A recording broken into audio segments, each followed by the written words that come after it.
Dans cette vidéo, je vais vous présenter le démarrage d'un PC.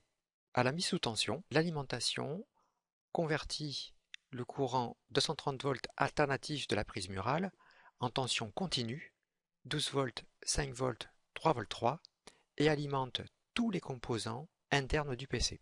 Une fois la carte mère alimentée, le processeur s'initialise, charge et exécute le firmware UEFI qui est contenu dans une puce ROM du même nom.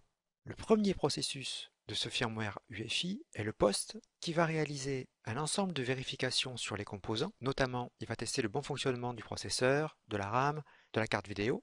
S'il devait y avoir un problème, il va alors émettre une série de bips codifiés et arrêter le démarrage. Par contre, si les tests sont bons, le processeur va poursuivre avec le deuxième processus du firmware UEFI, le Bootstrap UEFI, c'est-à-dire le chargeur d'amorçage UEFI.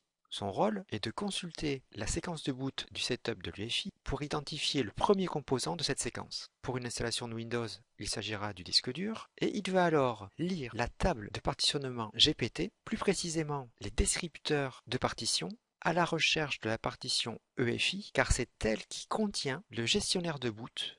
Dans le cas de Windows, il s'agit du programme bootmfgw.efi qui est alors chargé en RAM.